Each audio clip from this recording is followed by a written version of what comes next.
Hello guys, welcome to my channel Catch 22. Today we are going to talk about chest x-rays.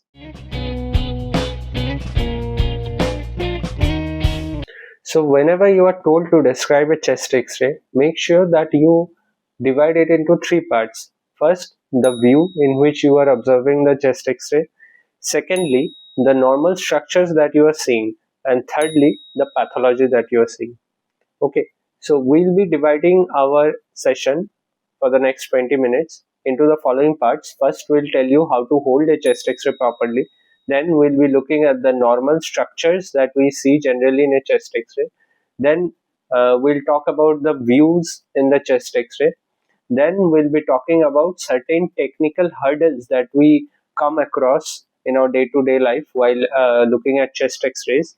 And lastly, we'll be solving few examples, and thus we'll be coming across the general pathologies together. Okay, so let's start. So while holding an x-ray, always imagine that the patient is standing right in front of you. For example, here imagine this is the patient and this is you with your face towards the patient. Now, the right side of the patient will be your left side, and the left side of the patient will be your right side. Remember this in mind, and now we'll see how to hold an x ray properly. Okay, so there are three ways by which you can hold or place an x ray properly. First one is the markings located on the x ray plate itself. You will see that generally in the x rays, there is a right or left marking on the plate itself. So place the right to your left or do vice versa to properly observe an x-ray. Second one is the fundic gas shadow. You can look for the fundic gas shadow as seen in this picture, and of course that will be in the left side of the patient, and place that to your right side so that you can observe or hold the plate in a proper manner. And the third and the lesser reliable one is the cardiac curvature. See, the cardiac curvature, of course, we know is towards the left. We can place it towards our right hand side to get proper alignment of the x-ray, but there are certain x-rays of dextrocardia and all, so we should rely more on the markings and the fundic gas shadow rather than the cardiac curvature. Now that we know how to hold a chest x-ray properly, let's start with the normal structures that we see in a chest x-ray. Now we'll be looking at the normal structures that are seen in a chest x-ray. Always remember, you can remember the study a chest x-ray sequentially by a mnemonic of ABCDE. By A, we mean the airway, B stands for bones, stands for cardiovascular structures, D for diaphragm, and E for the extra tissues. So let's start with A, or the airway, first. See, this is the trachea. This bifurcates into two primary bronchus, the trachea, the right main bronchus, and the left main bronchus, and the point of bifurcation is known as the carina. Next, B stands for bones. So let's look at the bones now. This is the clavicle, right and left clavicle. Those are the vertebra. Now, always remember, in case of ribs, always mark or study the ribs like this: 1, 2, third one, fourth, fifth. Remember, those ribs are the anterior ribs and always use them for counting. However, these portions are only continuation of the anterior ribs, also known as the posterior ribs. These ribs are less reliable for counting or surface marking because they overlap with the shadow of the other structures also. So while counting or using the ribs as a surface marking, always use the anterior ribs in a chest x-ray. Now this is the scapula, this is the head of the humerus.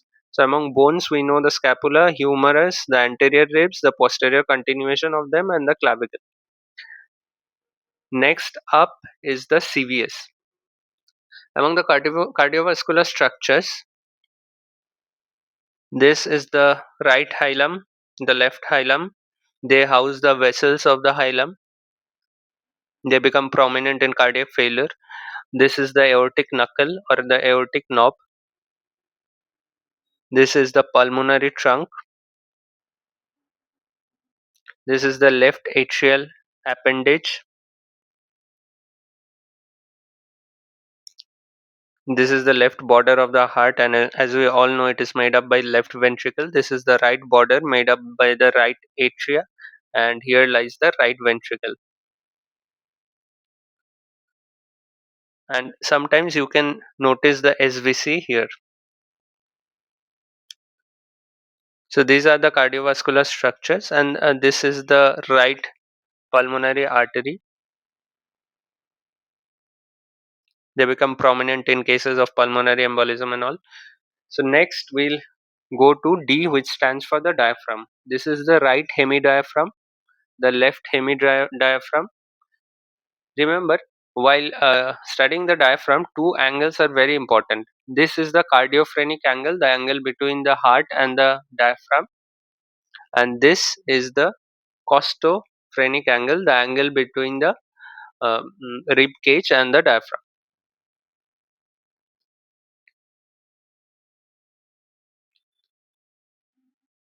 Okay, now we'll notice the extra tissues. This is the shadow of the liver. This is the fundic shadow we know by now. Also, always remember, while studying a chest x-ray, you have to mention the extra tissues. For example, this x-ray shows a pacemaker with its leads, also the breast tissue. You have to mention it to the examiner. And this x-ray shows an ET tube. This is a right IJV central line.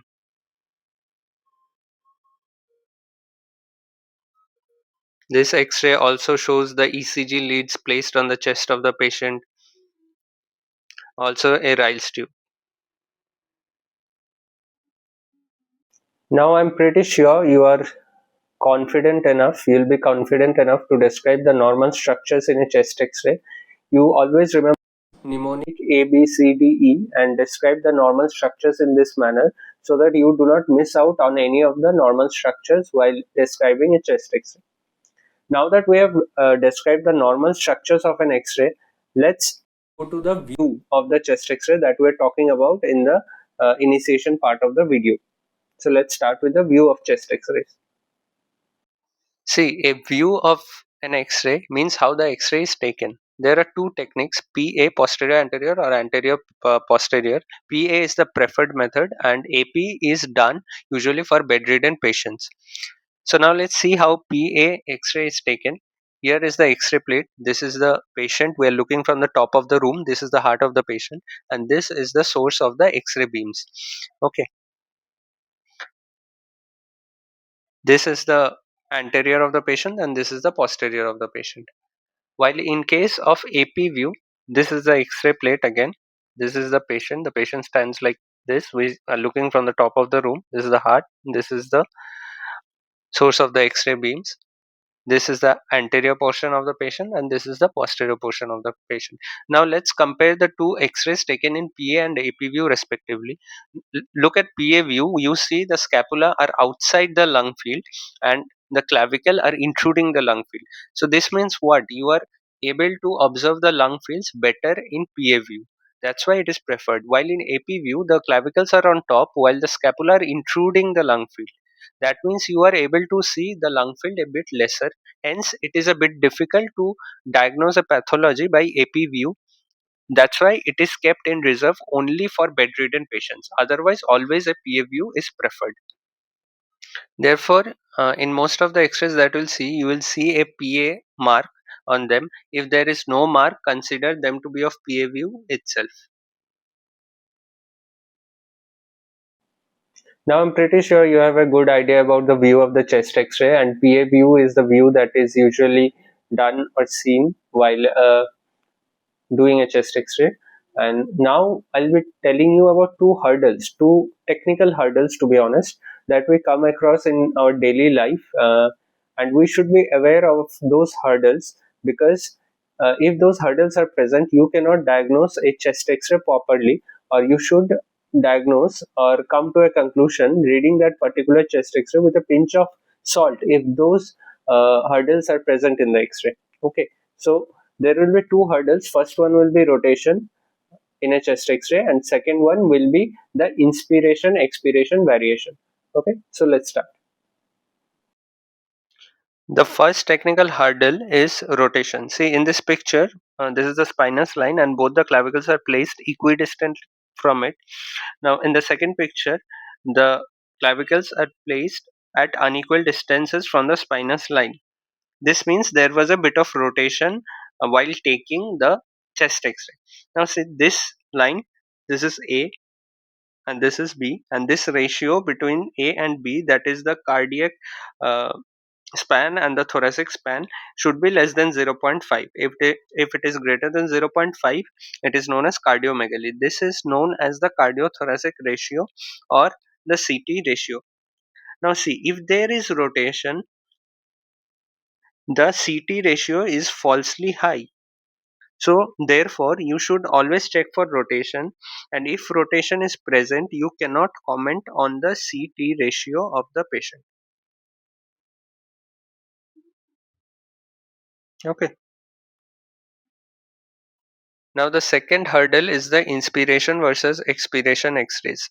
The X-rays are normally taken in inspiration, and you will see that if it is taken in inspiration, there will be 5 or to 6 rib spaces visible, and the lung fields will be increased. While if it is taken in expiration, there will be lesser number of rib spaces and a decrease in lung field, and most importantly, false increase in opacities. Now, see, both those X-rays are taken that from that of the same patient. The first one is in inspiration, and in inspiration you can see that there is 5 to 6 rib spaces with increased lung fields, while in expiration there are only 4 spaces, decrease in lung fields and increase in opacities. So in X-rays taken in expiration, it is very difficult to comment on the pathology underlying the X-ray.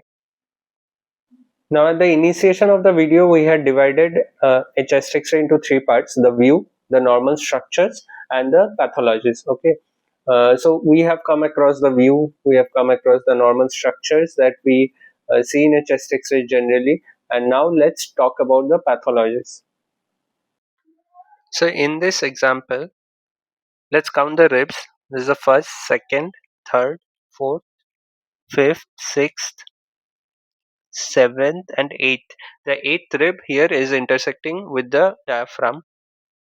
See, we normally know that the sixth rib intersects with the diaphragm. That means there has been a downward shift of the diaphragm. Again, notice the intercostal spaces here. There is an increase in the intercostal space in this X-ray. Also, the shape of the heart has become tubular in this X-ray.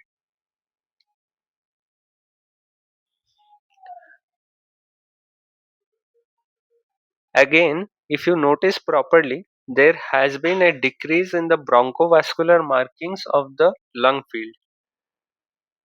So, this X-ray stands for the pathology of emphysema.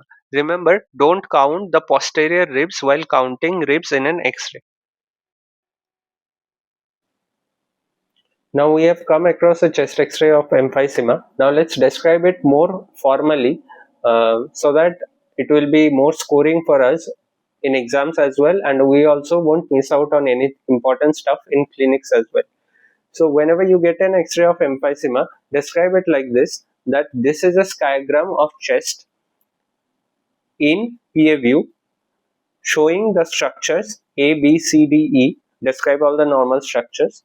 Then also showing bilateral hyperinflation, increase in intercostal spaces, the downward displacement of the diaphragm.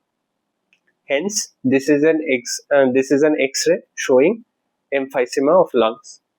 So this is how you describe a chest X-ray.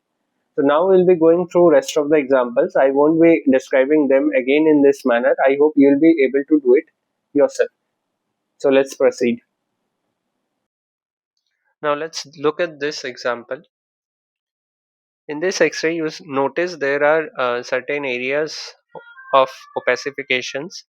and inside them, as marked here by this blue marker, are areas of hypolucency known as the air bronchogram. This is basically trapped air. This combination of opacities along with air bronchogram in it denotes pneumonia, or more specifically consolidation.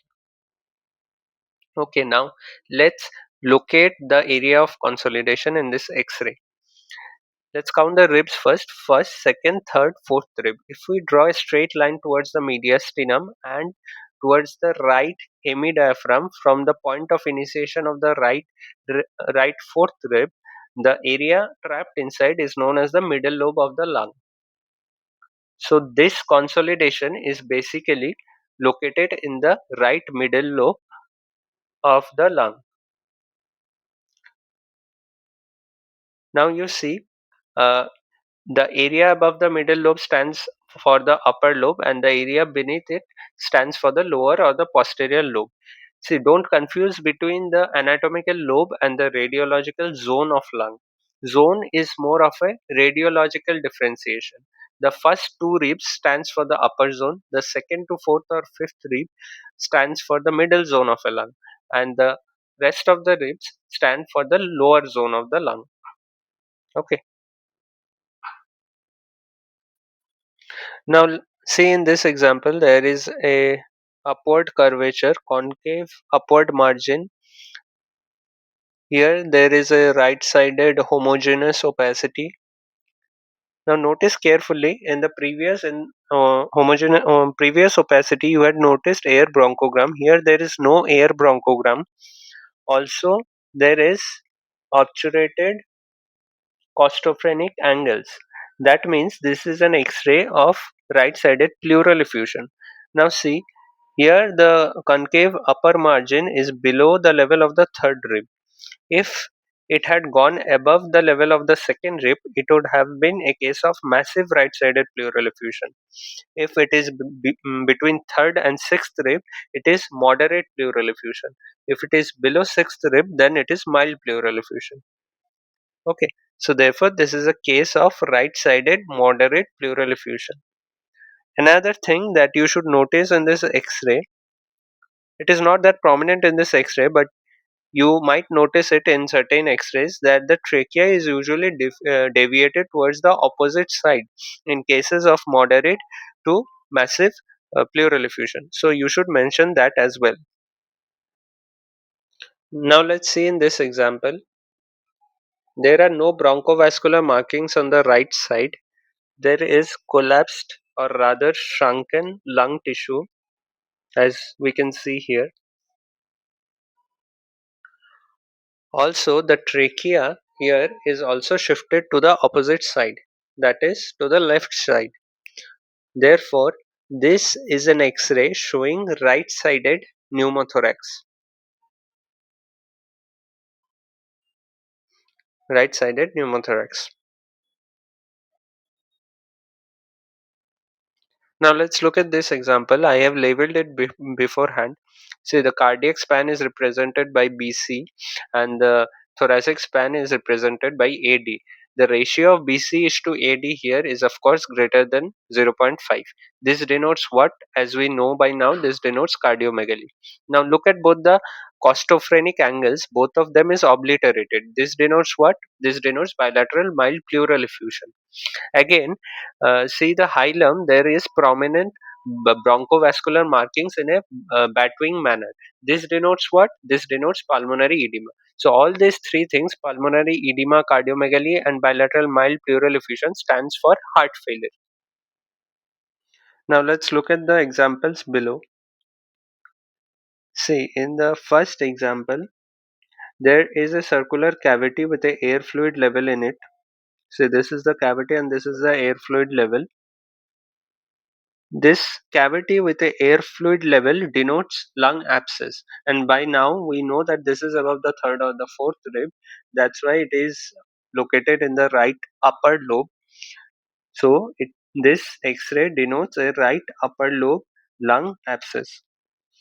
Okay, now in the second picture or the second X-ray, see there is a cavity with a thick wall with no air fluid level inside it. Therefore, this is not an abscess. This is just a right upper lobe lung cavity. Okay. Now let's look at the examples below. In the first picture, you can see mottling in both the lung fields. So this mottled appearance is primarily because of miliary TB. However, there is a laundry list of differential diagnosis for this condition, which is very important from exam perspective. So don't forget to read it in the literature. Also, in the next example, you can see certain opacities in the right middle or lower zone along with tracheal deviation to the same side. Hence, this is a right lower middle lobe fibrosis. So that was the video, guys. I hope you had liked the video and you will be enjoying solving chest x-rays from now on.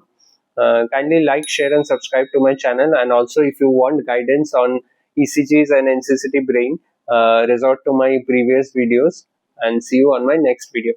Cheers.